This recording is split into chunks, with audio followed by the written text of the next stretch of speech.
ಎಲ್ರಿಗೂ ನಮಸ್ಕಾರ ಸ್ನೇಹಿತರೆ. ನಾನು ನಿಮ್ಮ ಪ್ರೀತಿಯ ಮುನಿಸ್ವಾಮಿ.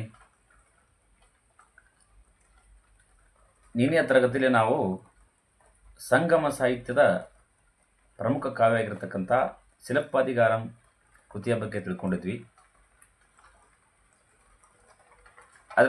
ಅದರ ಮುಂದುವರಿದ ಭಾಗ ನಾವು ನಾಳೆಯ ತರಗತಿಯಲ್ಲಿ ಅಭ್ಯಾಸ ಮಾಡೋಣ ಅಂತ ಹೇಳಿದ್ದೆ. ಕೆಲವೊಂದು ವಿಚಾರಗಳನ್ನು ನಿಮ್ಮ ಮುಂದೆ ಶೇರ್ ಮಾಡಲಿಕ್ಕೆ ಯಾಕೆ ಇಷ್ಟಪಡ್ತಾ ಇದ್ದೀನಿ ಅಂದರೆ, ಇವತ್ತಿನ ದಿನಮಾನದಲ್ಲಿ ಯಾವ ರೀತಿ ಆಗಿದೆ ಅಂದರೆ, ನಾವು ತೇಲಿಸಿ ಓದ್ಬಿಡ್ತೀವಿ. ಯಾವಾಗಲೂ ಪ್ರಮುಖವಾಗಿರ್ತಕ್ಕಂಥ ಕೃತಿ ಯಾವುದು, ಅದರ ರಚನಾಕಾರ ಯಾರು, ಯಾವ ಕಾಲಕ್ಕೆ ಸಂಬಂಧಪಟ್ಟಿದೆ ಅನ್ನೋಂಥದ್ದು ಮಾತ್ರ ನಾವು ವಿಷಯಗಳನ್ನು ತಿಳ್ಕೊತೀವಿ. ಆದರೆ ಇತ್ತೀಚಿನ ದಿನಮಾನದಲ್ಲಿ, ಸ್ಪರ್ಧಾತ್ಮಕ ಯುಗದಲ್ಲಿ ಭಾಳಷ್ಟು ಆಳವಾಗಿ ಪ್ರಶ್ನೆ ಪತ್ರಿಕೆಗಳನ್ನು ತಯಾರು ಮಾಡಲಿಕ್ಕೆ ಈಗಿನ ಸ್ಪರ್ಧಾರ್ಥಿಗಳಿಗೆ ಒಂದು ಕಠಿಣವಾದ ಸವಾಲಾಗಿದೆ. ಇಂತಹ ಸವಾಲುಗಳ ಮಧ್ಯೆಯೂ ಕೂಡ ನಾವು ಎದೆಗುಂದದೆ, ಛಲ ಬಿಡದೆ ನಾವು ಅಭ್ಯಾಸ ಮಾಡಿ ಸರ್ಕಾರಿ ನೌಕರಿಗಳನ್ನು ಗಿಟ್ಟಿಸಿಕೊಳ್ಳಲಿಕ್ಕೆ ನಾವು ಯಾವಾಗಲೂ ಸದಾಕಾಲ ಸಿದ್ಧರಾಗಲೇಬೇಕು. ಅದಕ್ಕೋಸ್ಕರ ನಾವು ಕೆಲವೊಂದು ವಿಚಾರಗಳನ್ನು ಸಂಕ್ಷಿಪ್ತವಾಗಿ ವಿವರಣಾತ್ಮಕವಾಗಿ ತಿಳ್ಕೊಂಡಾಗ ಮಾತ್ರ ನಮ್ಮಲ್ಲಿ ಜ್ಞಾನ ವೃದ್ಧಿ ಆಗ್ತೈತಿ, ನಮ್ಮಲ್ಲಿರ್ತಕ್ಕಂಥ ಶಿಕ್ಷಣ ಅಭಿವೃದ್ಧಿ ಆಗ್ತೈತಿ, ಸ್ಪರ್ಧಾತ್ಮಕ ಯುಗದಲ್ಲಿ ನಾವು ಕಾಂಪಿಟೇಷನ್ ಮಾಡಲಿಕ್ಕೆ ಸಾಧ್ಯ ಆಗ್ತದೆ ಅನ್ನುವಂಥದ್ದು ಹೇಳ್ತಾ, ಇನ್ನೇ ತರಗತಿಯಲ್ಲಿ ಮಾಡಿರ್ತಕ್ಕಂಥ ಸಿಲಪ್ಪದಿಗಾರಂ ಕೃತಿಯ ಸ್ವಲ್ಪ ಲಿಂಕೇಜ್ ಇದೆ. ಇದು ಸಿಲಪ್ಪದಿಗಾರ ಮತ್ತು ಮಣಿಮೇಗಲೈ ಮಹಾಕಾವ್ಯಗಳು ಭಾಳ ಲಿಂಕೇಜ್ಡ್. ಅಂತಹ ಮಹಾಕಾವ್ಯಗಳ ಬಗ್ಗೆ ಇವತ್ತು ತಿಳ್ಕೊಂಡ ವಿದ್ಯಾರ್ಥಿಗಳೇ, ಇಲ್ಲಿ ನೋಡಿ, ಸಿಲಪ್ಪದಿಗಾರಂದಲ್ಲಿ ವಿಶೇಷವಾಗಿರ್ತಕ್ಕಂಥ ಎರಡು ಪಾತ್ರಗಳು ಬರ್ತವೆ, ಕೋವಲನ್ ಮತ್ತು ಮಾಧವಿ.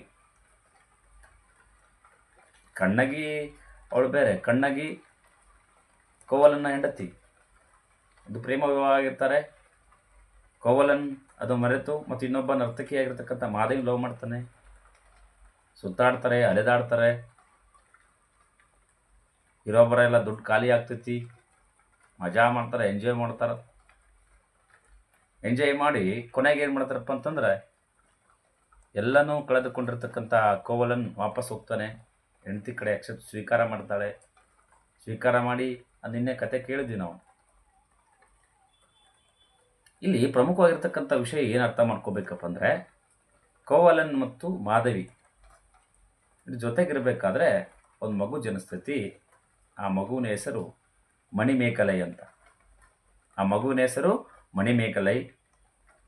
ಆ ಮಣಿಮೇಕಲೈ ಸಂಪೂರ್ಣವಾಗಿರ್ತಕ್ಕಂಥ ವಿಷಯವನ್ನು, ಅವಳ ಜೀವನ ಚರಿತ್ರೆಯನ್ನು, ಯಾವ ರೀತಿ ಬದುಕಿ ಹೋದ್ಲು ಅನ್ನುವಂಥದ್ದನ್ನು ಸಂಕ್ಷಿಪ್ತವಾಗಿ ವಿವರಣಾತ್ಮಕವಾಗಿ ಒಂದು ಮಹಾಕಾವ್ಯವಾಗಿ ರಚನೆ ಮಾಡಿರ್ತಕ್ಕಂಥ ಸತ್ತಲೈ ಸಾತಾನಾರ್ ಅನ್ನುವಂತಹ ರಚನಾಕಾರ, ಸತ್ತಲೈ ಸಾತಾನಾರ್ ಅಂತ ರಚನಾಕಾರ ಸಂಕ್ಷಿಪ್ತವಾಗಿರ್ತಕ್ಕಂಥ ಮಾಹಿತಿಯನ್ನು ದಾಖಲೆ ಮಾಡ್ತಾನೆ. ಈ ಪೌರಾಣಿಕವಾಗಿ ಹಿನ್ನೆಲೆ ಕೂಡ ಒಳಗೊಂಡಿದೆ. ಈಗ ಸಾಹಿತ್ಯಾತ್ಮಕ ದೃಷ್ಟಿಕೋನದಿಂದ ನೋಡಿದಾಗ ನಾವು ಏನು ಮಾಡ್ತೈತಿ, ನಾವು ಈ ದಕ್ಷಿಣ ಭಾರತದ ಚೇರ, ಚೋಳ, ಪಾಂಡ್ಯರ ಸಂಕ್ಷಿಪ್ತವಾಗಿರ್ತಕ್ಕಂಥ ಮಾಹಿತಿ ತಿಳ್ಕೊಳ್ಳಿಕ್ಕೆ ಭಾಳಷ್ಟು ಪ್ರಾಮುಖ್ಯತೆ ಪಡೆದುಕೊಂಡಿರ್ತಕ್ಕಂಥ ಮಹಾಕಾವ್ಯಗಳಲ್ಲಿ ಒಂದಾಗಿದೆ. ಈ ಮಣಿಮೇಗಲೈ ಏನೇನು ವಿಷಯ ಒಳಗೊಂಡಿದೆ ಅನ್ನುವಂಥದ್ದಾದರೆ, ಕೋವಲನ್ ಮತ್ತು ಮಾಧವಿಯ ಮಗಳೇ ಮಣಿಮೇಗಲೈ. ಈ ಮಣಿಮೇಗಲೈ ಮೂಲತಃ ನರ್ತಕಿಯಾಗಿರ್ತಾಳೆ, ಒಳ್ಳೆಯ ನರ್ತನೆ ಮಾಡ್ತಾ ಇರ್ತಾಳೆ. ಒಂದು ಪ್ರದೇಶದಿಂದ ಮತ್ತೊಂದು ಪ್ರದೇಶಕ್ಕೆ ಹೋಗ್ತಾ ಇರ್ತಾಳೆ ನರ್ತನೆ ಮಾಡೋದಕ್ಕೆ. ರಾಜ ಮಹಾರಾಜರ ಆಸ್ಥಾನದಲ್ಲಿ ಮಾಡ್ತಿರ್ತಾಳೆ. ಅವಳ ಆಸೆ ಏನಿತ್ತಪ್ಪ ಅಂದ್ರೆ, ಕೊನೆ ಆಸೆ ಏನಿತ್ತಪ್ಪ ಅಂದ್ರೆ, ಬೌದ್ಧ ಭಿಕ್ಕುನಿ ಆಗುವಂಥ ಆಸೆ ಇತ್ತು. ಈ ಬೌದ್ಧ ಭಿಕ್ಕುನಿ ಆಗುವಂಥ ಆಸೆ ಇಟ್ಕೊಂಡಿರ್ತಕ್ಕಂಥ ನರ್ತಕಿಯ ಮೇಲೆ ಚೋಳರ ರಾಜಕುಮಾರ ಉದಯ್ ಕುಮಾರ್ ಅವಳ ಪ್ರೇಮಕ್ಕೆ ಬಲಿಯಾಗ್ತಾನೆ. ಅವಳ ಮೇಲೆ ಆಸೆ ಪಡ್ತಾನೆ, ಇಲ್ಲ ಮದುವೆ ಆಗ್ಬೇಕಂತ ಆಸೆ ಪಡ್ತಾನೆ. ಈ ವಿಚಾರವನ್ನು ತಿಳಿಸ್ಬೇಕಂತೇಳಿ ಉದಯ್ ಕುಮಾರ್ ಏನು ಮಾಡ್ತಾನಪ್ಪ ಅಂತಂದರೆ ಅವಳು ಮಣಿಮೇಗಲೆ ಹತ್ರ ಹೋಗ್ತಾನೆ. ಅವಳು ಎಲ್ಲಿ ಹೋಗ್ತಾಳೆ ಅಲ್ಲಿ ಸುತ್ತಾಡ್ತಾ ಇರ್ತಾನೆ ಹುಚ್ಚನಾಗಿ. ಆದರೆ ಈ ವಿಚಾರದ ಹೋಗಿ ಪ್ರೀತಿಸುವ ವಿಚಾರವನ್ನು ಹೇಳ್ತಾನೆ ಹೋಗಿ ಉದಯ್ ಕುಮಾರ್ ನಾನು ಪ್ರೀತಿಸ್ತಾ ಇದ್ದೀನಿ. ಆದರೆ ಮಣಿಮೇಗಲೈ ಈ ವಿಚಾರವನ್ನು ತಿರಸ್ಕಾರ ಮಾಡ್ತಾಳೆ. ಯಾಕಂದರೆ ಅವಳ ತಲೆಯಲ್ಲಿ ಏನಿರ್ತೈತಿ, ಬೌದ್ಧ ಭಿಕ್ಕುಣಿ ಆಗುವಂಥ ಆಸೆ ಇರ್ತೈತಿ. ಈ ವಿಚಾರ ತಿರಸ್ಕಾರ ಮಾಡ್ತಾಳೆ, ಬೇಡ ನನಗೆ ಅಂತೇಳಿ. ಇಷ್ಟಾದರೂ ಬಿಡಲ್ಲ. ಕೊನೆಗೆ ಅವಳ ಮಣಿಮೇಗಲೈ ಗೆಳತಿಯಾಗಿರ್ತಕ್ಕಂಥ ಸುಧಾಮತಿ, ಮಣಿಮೇಗಲೈ ಗೆಳತಿಯಾಗಿರ್ತಕ್ಕಂಥ ಸುಧಾಮತಿ ಹೇಳ್ತಾಳೆ, ಬ್ಯಾಡ್ರಿ ನನ್ನ ಮಾತು ಕೇಳ, ಆಕೆ ಬೌದ್ಧ ಭಿಕ್ಕುಣಿ ಆಗ್ತಾಳಂತ. ಸುಮ್ಮನೆ ಯಾಕೆ ಅವರಿಂದ ಅಲ್ದಾಡ್ತಾರೆ, ಸುತ್ತಾಡ್ತಾರೆ, ನೀವು ಬೆನ್ನತ್ತೀರಿ ಅಂತ ಹೇಳಿ ಕಳಿಸ್ತಾಳೆ. ಆದರೂ ಕೂಡ ಅವನು ಬಿಡಲ್ಲ, ತಿರಸ್ಕಾರ ಮಾಡ್ತಾಳೆ. ಎಲ್ಲಿ ಹೋದರೂ ಹಿಂದಿಂದ ಹೋಗ್ತಾನೆ. ಒನ್ ಸೈಡ್ ಲವ್ ಯಾವಾಗಲೂ ಹಿಂಗೆ ಇರ್ತೈತಿ. ಒನ್ ಸೈಡ್ ಲವ್ ಉದ್ಧಾರ ಆಗಲ್ಲ. ಇಲ್ಲಿ ಸಫರ್ ಆಗ್ತಾನೆ ಉದಯ್ ಕುಮಾರ್. ತಮಿಳು ಸಾಹಿತ್ಯದಲ್ಲಿ ಒನ್ ಸೈಡ್ ಲವ್ಗೆ ಏನಂತಾರಪ್ಪ ಅಂದರೆ ಕೈಕಿಲಾಯಿ ಅಂತ ಕರೀತಾರೆ. ತಮಿಳು ಸಾಹಿತ್ಯದಲ್ಲಿ ಒನ್ ಸೈಡ್ ಲವ್ಗೆ ಕೈಕಿಲಾಯಿ ಅಂತ ಕರೀತಾರೆ. ಎಷ್ಟೇ ಏನೇ ಮಾಡಿದ್ರು ಕೂಡ ಬಿಡಲ್ಲ. ಈ ಬೌದ್ಧ ದೇವತೆಗಳು ಏನು ಮಾಡ್ತಾರೆ, ಆಕಿನ ರೂಪವನ್ನು, ಅವಳ ಮುಖಚೆಹರೆಯನ್ನು ಸಂಪೂರ್ಣವಾಗಿ ಬದಲಾವಣೆ ಮಾಡಿ ವೇಷ ಮರೆಸಿಕೊಂಡು ಅವಳೇನು ಮಾಡ್ತಾಳಪ್ಪ ಅಂತಂದರೆ ಬೇರೆ ದೀಪಕ್ಕೆ ಕಳಿಸ್ತಕ್ಕಂಥ ಪ್ರಯತ್ನ ಮಾಡ್ತಾರೆ. ಯಾರು? ಬೌದ್ಧ ದೇವತೆಗಳು. ಮಣಿಪಲ್ಲವಂ ದೀಪಕ್ಕೆ ಕಳಿಸ್ತಾರೆ, ಹೊಸ ದೀಪಕ್ಕೆ. ಈ ಮಣಿಪಲ್ಲವಂ ದೀಪಕ್ಕೆ ಹೋಗಿ ಆಕಿ ಅಲ್ಲಿ ಮದುವೆ ಆಗ್ತಾಳೆ, ಬೇರೆದವ್ರನ್ನ, ಉದಯ್ ಕುಮಾರ್ನಲ್ಲ. ಯಾರು? ಮಣಿಮೇಗಲೆ. ಸಂತೋಷದ ಜೀವನ ನಡೆಸ್ತಾ ಇರ್ತಾರೆ. ಸಂತೋಷದ ಜೀವನ ನಡೆಸಬೇಕಾದ್ರೆ ಉದಯ್ ಕುಮಾರ್ ಏನು ಮಾಡ್ತಾನೆ, ಪತ್ತೆ ಹಚ್ತಾನೆ. ಅಲ್ಲಿ ಕೂಡ ಬಿಡಲ್ಲ, ಅವನು ಎಲ್ಲಿ ಬಿಡಲ್ಲವ. ಬೇಕಕ್ಕಿ ನಮ್ಗೆ ಸಂಬಂಧ ಇಲ್ಲ, ನನಗೆ ಬೇಕೋ ಅಂತಿರ್ತಾನೆ. ಯಾಕಂದ್ರೆ ರಾಜ್ಕುಮಾರ್ ಇರ್ತಾನವ. ಅಲ್ಲ, ಎಂಥ ವಿಪರ್ಯಾಸ ಅಂದರೆ, ವೇಷ ಮರೆಸಿಕೊಂಡು ಹೋದರೂ ಕೂಡ ಅವಳ ಹೆಂಗಾದ್ರೂ ಮಾಡಿ ಅವಳು ಪತ್ತೆಸ್ತಾನೆ. ರಾಜಕುಮಾರ, ಚೋಳ ಸಾಮ್ರಾಜ್ಯದ ರಾಜಕುಮಾರವ. ಹೆಂಗೆ ಬಿಡ್ತಾನೆ ಹೇಳೋ? ಒಂದು ಕಡೆ ಸೈನ್ಯ ಇರ್ತೈತಿ, ದೊಡ್ಡ ದಂಡೆ ಇರ್ತೈತಿ, ಹಡಗು ಇರ್ತೈತಿ, ಎಲ್ಲನೂ ತೆಗೆದುಕೊಂಡು ಹೋಗಿ ಕಂಡಿಡ್ತಾನೆ. ಕೊನೆಗೆ ಅಲ್ಲಿ ಹೋಗಿರ್ತಕ್ಕಂಥ ಮಣಿಮೇಗಲೆ ಕಂಡಿರ್ತಕ್ಕಂಥ ಉದಯ್ ಕುಮಾರ್ನ ಆವಾಗ ಗಂಡ ಸಿಟ್ಟುಗಳತ್ತಾನ, ನನ್ನ ಹೆಂಡ್ತಿನ ನೋಡವ್ ನೀನು ಯಾವನ್ಲೇ, ಹೆಂಡ್ತಿ ಮೇಲೆ ಕಣ್ಣು ಹಾಕಿದ್ರೆ ಬಿಡ್ತಾರೆ ಯಾರು? ಅವಾಗ ಯುದ್ಧ ಆಗ್ತೈತಿ, ಗುದ್ದಾಟ ಆಗ್ತೈತಿ, ಜಗಳ ಆಗ್ತೈತಿ. ಈ ಜಗಳದಲ್ಲಿ ಉದಯ್ ಕುಮಾರ್ ಹತ್ಯೆ ಆಗ್ತಾನೆ.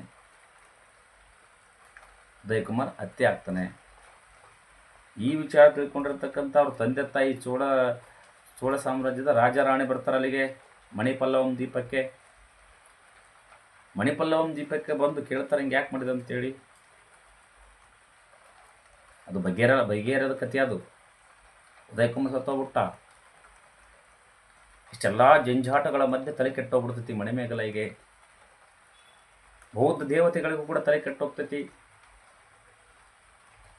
ಬೌದ್ಧ ದೇವತೆಗಳು ಕೂಡ ತಲೆ ಕೆಟ್ಟೋಗ್ತಕ್ಕಂಥ ಸಂದರ್ಭದೊಳಗೆ ಆಕಿನ ಮಣಿಮೇಗಲೆಯನ್ನು ಕರ್ಕೊಂಡು ಭಾವ ಸಾಕಿನಿಂದ ಅಂತೇಳಿ ಆಕಿನ ಸ್ವರ್ಗಕ್ಕೆ ಕರ್ಕೊಂಡು ಹೋಗ್ತಾರಂತೆ ಬೌದ್ಧ ದೇವತೆಗಳು.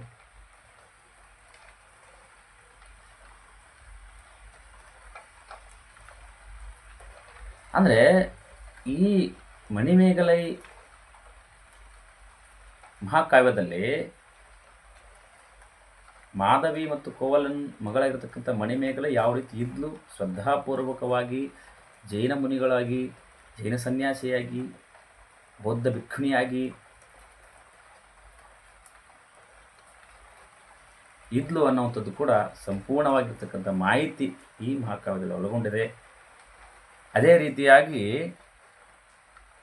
ಬೌದ್ಧ ಧರ್ಮದ 4 ಆರ್ಯ ಸತ್ಯಗಳು, ತತ್ವಶಾಸ್ತ್ರ, ನೀತಿಶಾಸ್ತ್ರವನ್ನು ಸಂಪೂರ್ಣ ಒಳಗೊಂಡಿರ್ತಕ್ಕಂಥ ಮಹಾಕಾವ್ಯ ಇದು. ಬಹಳಷ್ಟು ಪ್ರಾಚೀನ ಕಾಲದ ಒಂದು ಪೌರಾಣಿಕ ಹಿನ್ನೆಲೆ ಒಳಗೊಂಡಿರ್ತಕ್ಕಂಥ ಒಂದು ಮಹಾಕಾವ್ಯ ಇದು. ಭಾಳ ಶ್ರೇಷ್ಠವಾಗಿರ್ತಕ್ಕಂಥ ಸಾಹಿತ್ಯ, ಸಂಗಮ ಸಾಹಿತ್ಯದಲ್ಲಿ ಭಾಳ ಶ್ರೇಷ್ಠವಾಗಿರ್ತಕ್ಕಂಥ ಮಹಾಕಾವ್ಯದಲ್ಲಿ ಇದೊಂದಾಗಿದೆ ಸ್ನೇಹಿತರೆ. ಅದರ ಜೊತೆಗೆ ಭಾಳಷ್ಟು ಪ್ರಮುಖವಾಗಿರ್ತಕ್ಕಂಥ ಇನ್ನೊಂದು ಕೃತಿ ಯಾವುದಪ್ಪ ಅಂದರೆ ಸಿಗವ ಚಿಂತಾಮಣಿ ಅಂತ. ಸಿಗವ ಚಿಂತಾಮಣಿ, ಸಿಗವ ಚಿಂತಾಮಣಿಗೆ ಇನ್ನೊಂದು ಹೆಸರು ಜೀವಕ ಚಿಂತಾಮಣಿ. ಸಿಗವ ಚಿಂತಾಮಣಿಗೆ ಇನ್ನೊಂದು ಹೆಸರು ಯಾವುದಪ್ಪ ಅಂದರೆ ಜೀವಕ ಚಿಂತಾಮಣಿ. ಈ ಕಾವ್ಯವನ್ನು ಬರತಕ್ಕಂಥ ಯಾರಪ್ಪ ಅಂದರೆ ತಿರುಕ್ಕುದೇವ. ತಿರುಕ್ಕುದೇವ ಶಿವಗ ಯಾರು ಶಿವಗ? ಶಿವಗೆ ಯಾರು? ಇವ್ರೊಂದು ಕತೆ. ಎಲ್ಲನೂ ಒಂದು ಮಹಾಕಾವ್ಯದ ಬಗ್ಗೆ ಸಂಪೂರ್ಣವಾಗಿ ಭಾಳಷ್ಟು ಆಳವಾಗಿ ಹೋದಾಗ ನಮಗೆ ನೆನಪಿನಲ್ಲಿ ಹೇಳೋಕ್ಕೆ ಭಾಳಷ್ಟು ಅನುಕೂಲ ಆಗ್ತದೆ ಸ್ನೇಹಿತರೆ. ನಾವು ಶಿವಕ ಚಿಂತಾಮಣಿ,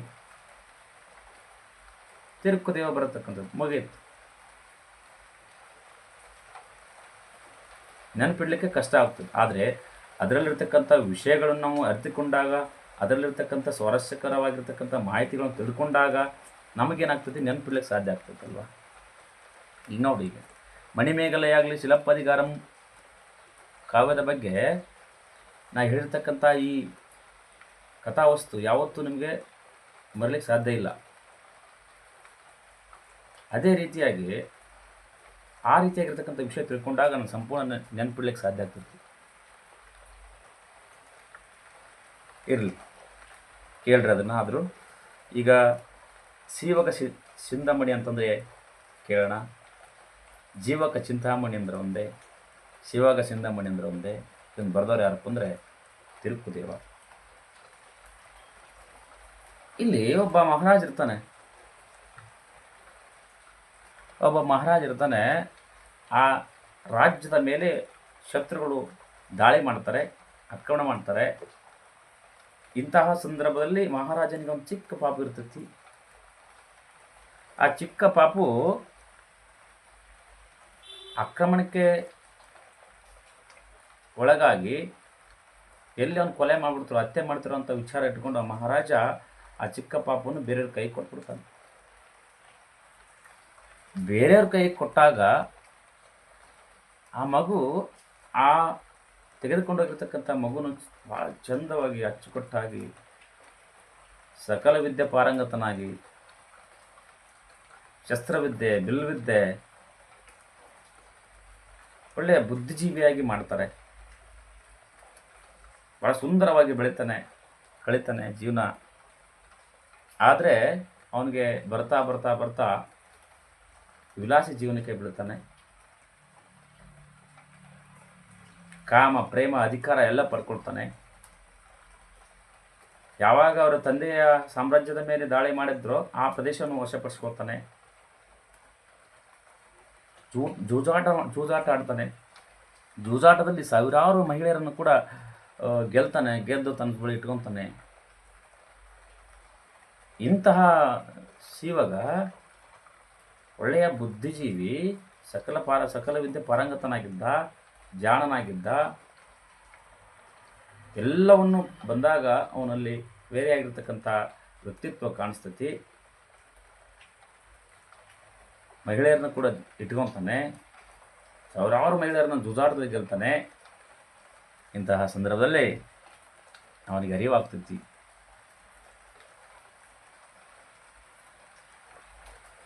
ಸಾಂಸಾರಿಕ ಜೀವವನ್ನು ತ್ಯಜಿಸ್ತಾನೆ. ಎಲ್ಲ ಸಕಲ ವೈಡೂರ್ಯವನ್ನು ಬಿಟ್ಬಿಡ್ತಾನೆ. ಬಿಟ್ಟು ಜೈನ ಮುನಿಯಾಗಿ ಪರಿವರ್ತನೆ ಹೊಂದ್ತಾನೆ. ಜೈನ ಮುನಿಯಾಗಿ ಪರಿವರ್ತನೆ ಹೊಂದಿಸ ಲೇಖನರ್ಥ ಅನುಸರಿಸಿ ಮರಣ ಹೊಂದ್ತಾನೆ, ನಿರ್ವಾಣ ಹೊಂದ್ತಾನೆ. ಇದು ಶಿವಕನ ಕತೆ, ಶಿವಕ ಚಿಂತಾಮಣಿಯ ಕತೆ. ಶಿವಕ ಚಿಂತಾಮಣಿಯನ್ನು ಬರೆದವರು ಯಾರು? ತಿರುಕ್ಕುದೇವ. ಜೀವಕ ಚಿಂತಾಮಣಿಯ ಇನ್ನೊಂದು ಹೆಸರೇನಪ್ಪ ಅಂದರೆ ಜೀವಕ ಚಿಂತಾಮಣಿ. ಈ ಮಹಾಕಾವ್ಯದಲ್ಲಿ ಇನ್ನೊಂದು ವಿಶೇಷವಾಗಿರ್ತಕ್ಕಂಥ ಶಬ್ದಗಳು ಶೂದ್ರ. ಶೂದ್ರ ಅಂತ ಪದ ಬಳಕೆ ಆಗಿದೆ, ಇದರಲ್ಲಿ ಉಲ್ಲೇಖ ಆಗಿದೆ, ದಾಖಲೆ ಆಗಿದೆ. ಇದು ಸಂಗಮ ಸಾಹಿತ್ಯದಲ್ಲಿ ಇನ್ನೊಂದು ಪ್ರಮುಖವಾಗಿರ್ತಕ್ಕಂಥ ಕೃತಿ ಮಹಾಕಾವ್ಯ ಆಗಿದೆ ಅನ್ನುವಂಥದ್ದು ಭಾಳ ವಿಶೇಷವಾಗಿರ್ತಕ್ಕಂಥ ಸಂಗತಿ. ಜೊತೆಗೆ ವಲಯಪದಿ ಅಂತ ಬರ್ತೈತಿ. ವಲಯಪದಿ ಸಾಹಿತ್ಯ ಇದು ಏನು ವಿಷಯ ಒಳಗೊಂಡಿದೆ? ಜೈನ ಧರ್ಮದ ತತ್ವಗಳನ್ನು ಒಳಗೊಂಡಿದೆ ವಲಯಪದಿ. ಅದರ ಜೊತೆಗೆ ಇನ್ನೊಂದು ಪ್ರಮುಖವಾಗಿರ್ತಕ್ಕಂಥ ಸಂಗಮ ಸಾಹಿತ್ಯದಲ್ಲಿ ಇನ್ನೊಂದು ಪ್ರಮುಖವಾಗಿರ್ತಕ್ಕಂಥ ಮಹಾಕಾವ್ಯ ಯಾವುದಪ್ಪ ಅಂತಂದರೆ ಕುಂದಲಕೇಶಿ. ಕುಂದಲಕೇಶಿ ಭಾಳಷ್ಟು ವಿಶೇಷವಾಗಿರ್ತಕ್ಕಂಥ ಕೃತಿ. ಇದು ನೆಟ್ ಸೆಟ್ಗೆ ಅಸಿಸ್ಟೆಂಟ್ ಪ್ರೊಫೆಸರು ಪ್ಯೂ ಲೆಕ್ಚರಿಗೆ ಭಾಳಷ್ಟು ಪ್ರಮುಖವಾಗಿರ್ತಕ್ಕಂಥ ವಿಷಯ. ಸಂಗಮ ಸಾಹಿತ್ಯದಲ್ಲಿ ಇವು ಭಾಳಷ್ಟು ಹೈಲೈಟ್ ಮಾಡಿ ಕೇಳ್ತಾರೆ ಕ್ವಶನ್ಗಳು. ಸ್ವಲ್ಪ ವಿಚಾರ ಮಾಡಿ, ಸ್ವಲ್ಪ ನೆನಪಿನಿಟ್ಕೊಂಡು, ನೋಟ್ಸ್ ಮಾಡಿಕೊಂಡು ವಿಷಯಗಳನ್ನು ಹೇಳಿರ್ತಕ್ಕಂಥ ವಿಷಯಗಳನ್ನು ನೋಟ್ಸ್ ಮಾಡ್ಕೊರಿ. ಪರೀಕ್ಷಾ ಸಂದರ್ಭದಲ್ಲಿ ಭಾಳಷ್ಟು ಉಪಯುಕ್ತ ಆಗ್ತೈತಿ. ಈ ಇನ್ನೊಂದು ಯಾವುದಂತ ಹೇಳಿದ್ರೆ ಕುಂದಲಕೇಶಿ. ಈ ಕುಂದಲಕೇಶಿ ಮಹಾಕಾವ್ಯವನ್ನು ಬರೆದವರು ಯಾರು? ನಾಥ ಕುತ್ತನಾರ್ ಅಂತ ಬರ್ತಾನೆ. ಈ ಕುಂದಲಕೇಶಿಯ ರಚನಾಕಾರ ಯಾರಪ್ಪ? ನಾಥ ಕುತ್ತನಾರ್. ಈ ಕುಂದಲಕೇಶಿಯಲ್ಲಿ ಏನೇನು ಒಳಗೊಂಡಿದೆ ಅಂದರೆ ಬೌದ್ಧ ಧರ್ಮದ ತತ್ವಗಳ ಮೇಲೆ ಭಾಳಷ್ಟು ಬೆಳಕು ಚೆಲ್ತೈತಿ. ಬೌದ್ಧ ಧರ್ಮದ ಬಗ್ಗೆ ಸಂಪೂರ್ಣವಾಗಿರ್ತಕ್ಕಂಥ ಮಾಹಿತಿ ಕೂಡ ಕೊಡ್ತೈತಿ ಕುಂದಲಕೇಶಿ. ಈ ಕುಂದಲಕೇಶಿಯ ಕಥೆ ಏನು? ಕುಂದಲಕೇಶಿಯ ಮಹಾಕಾವ್ಯದಲ್ಲಿ ಏನೇನು ಒಳಗೊಂಡಿದೆ ಅನ್ನೋಂಥದ್ದು ಕೂಡ ನಮಗೆ ಭಾಳಷ್ಟು ಮಹತ್ವ ಬೀರ್ತೈತಿ. ಕುಂದಲಕೇಶಿ ಯಾರು ಅಂತ ನೋಡೋದಾದರೆ, ಕುಂದಲಕೇಶಿ ಒಬ್ಬಳು ಜೈನ ಹುಡುಗಿ. ಅವಳು ಗಲ್ಲು ಶಿಕ್ಷೆಗೆ ಒಳಗಾಗಿರ್ತಕ್ಕಂಥ ಕಾಲಂಬ ಹುಡುಗ ಇರ್ತಾನೆ. ಅವಳ ಮೇಲೆ ಪ್ರೇಮ ಆಗ್ತೈತಿ.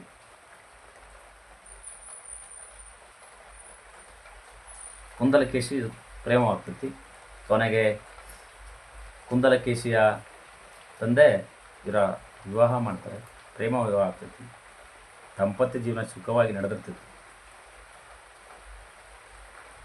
ಆದರೆ ಬರ್ತಾ ಬರ್ತಾ ಬರ್ತಾ ಸಾಂಸಾರಿಕ ಜೀವನದಲ್ಲಿ, ವೈವಾಹಿಕ ಜೀವನದಲ್ಲಿ ಕೆಲವೊಂದು ಗೊಂದಲಗಳು ಸ್ಟಾರ್ಟ್ ಆಗ್ತವೆ, ಜಗಳಗಳು ಆಗ್ತವೆ. ಜಗಳ ಆಡ್ತಕ್ಕಂಥ ಸಂದರ್ಭದಲ್ಲಿ ಕುಂದಲಕೇಶಿ ಒಂದು ಮಾತು ಅಂತಾಳೆ ಕಾಲನಿಗೆ, ನೀನು ಗಲ್ಲು ಶಿಕ್ಷೆ ಅನುಭವಿಸ್ತಾ ಇದ್ದಿ, ನನ್ನ ಬಿಡಿಸಿ ನಾನು ಮದುವೆ ಆಗಿದ್ದೀನಿ.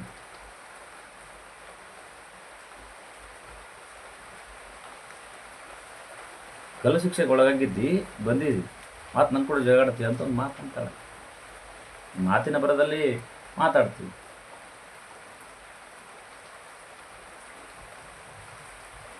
ಈ ವಿಚಾರ ತಲೆಯಾಗಿಟ್ಕೊಂಡಿರ್ತಕ್ಕಂಥ ಕಾಲ ಒಂದು ವಿಚಾರ ಮಾಡ್ತಾನೆ. ಸ್ವಲ್ಪ ದಿನ ಹೋದ್ಮೇಲೆ ಸ್ವಲ್ಪ ಒಂದು ಬೆಟ್ಟಕ್ಕೆ ಹೋಗೋಣ ನಡಿ ಅಂತ ಕರ್ಕೊಂಡು ಹೋಗ್ತಾನೆ. ಬೆಟ್ಟಕ್ಕೆ ನಡ್ಕೊಂಡು ಹೋಗ್ತಾರೆ. ತುತ್ತ ತುದಿಗೆ ಹೋಗ್ತಾರೆ. ತುತ್ತ ತುದಿಗೆ ಹೋಗಿ ಕುಂದಲಕೇಶಿ ಹೇಳ್ತಾನೆ. ಕುಂದಲಕೇಶಿ ಕೇಳ್ತಾಳೆ, ಯಾಕೆ ಇಲ್ಲಿ ಕರ್ಕೊಂಡು ಬಂದೆ ಅಂತ. ಅವಾಗ ಸಿಟ್ಟು ಬಂದಿರತಕ್ಕಂಥ ಕಾಲ ಅವಳ ಗಂಡ, ನೀನು ನನಗೆ ಎದುರು ಮಾತಾಡ್ತೀಯ, ನನಗೆ ಅವಮಾನ ಮಾಡ್ತೀಯ, ನಿನ್ನನ್ನು ಈ ಬೆಟ್ಟದಿಂದ ತಳ್ಳಿ ಸಾಯಿಸ್ಬಿಡ್ತೀನಿ, ಅದಕ್ಕೆ ಕರ್ಕೊಂಡು ಬಂದೀನಿ ಅಂತ ಹೇಳ್ತಾಳೆ. ಅವನು ಹೇಳ್ತಾನೆ ಕುಂದಲಕೇಶಿಗೆ. ಈ ಗಂಡನ ಮಾತು ಕೇಳಿರ್ತಕ್ಕಂಥ ಕುಂದಲಕೇಶಿ ವಿಚಾರ ಮಾಡ್ತಾಳೆ, ಆಯಿತು ಬೆಟ್ಟದಿಂದ ತಳ್ಳು, ಆದರೆ ನನ್ನೊಂದು ಆಸೆ ಇದೆ, ಕೊನೆಯ ಆಸೆ ಇದೆ. ಅದೇನಪ್ಪ ಅಂತಂದರೆ, ನಿನ್ನನ್ನು ನಾನು 3 ಸತಿ ಪ್ರದಕ್ಷಿಣೆ ಹಾಕ್ಬೇಕು. ನಿನ್ನ ನಾನು 3 ಸತಿ ಪ್ರದಕ್ಷಿಣೆ ಹಾಕಬೇಕು ಅನ್ನುವಂಥ ವಿಚಾರವನ್ನು ಪ್ರಸ್ತಾಪಡಿಸ್ತಾಳೆ ಗಂಡನ ಮುಂದೆ. ಆಯಿತು, ಓಕೆ ಅಂತೇಳಿ ಅವನು ಒಪ್ಕೊತಾನೆ. ಮುಂದೆಯಿಂದ ಪ್ರದಕ್ಷಿಣೆ ಈ ರೀತಿ ಹಾಕ್ಬೇಕಲ್ಲ, ಹಿಂದೆ ಹೋಗ್ತಾಳೆ. ಕುಂದಲಕೇಶಿ ಗಂಡನನ್ನ ತಳ್ಳಿ ಸಾಯಿಸ್ಬಿಡ್ತಾಳೆ.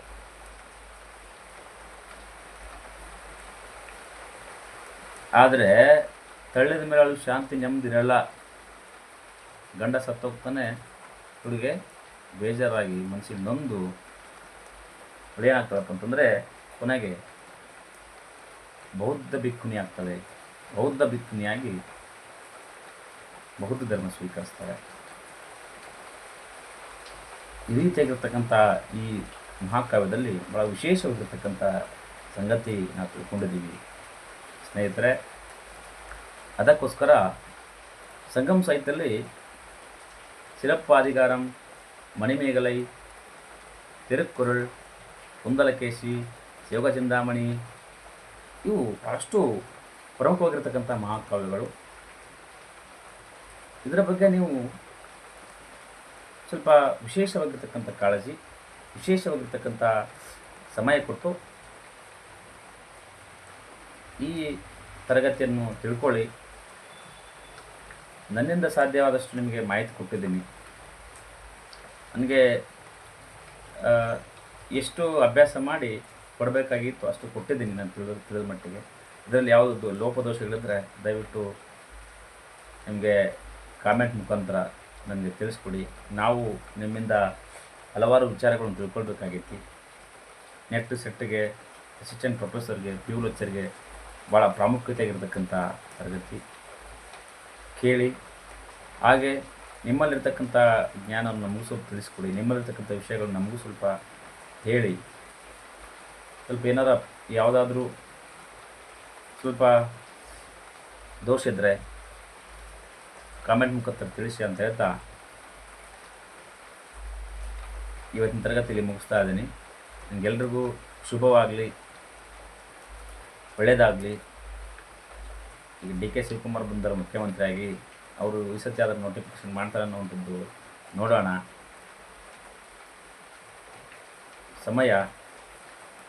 ನಮ್ಮ ಸಮಯ ಬರುವಾಗ ನಾವು ಕಾಯಬೇಕು. 5 ವರ್ಷ ಕಾಯ್ದೀವಿ ಅಂತ ಇನ್ನೂ ಸ್ವಲ್ಪ ಕಾಯೋಕ್ಕೇನಾಗಿತ್ತು ನಮಗೆ. ನೋಡೋಣ.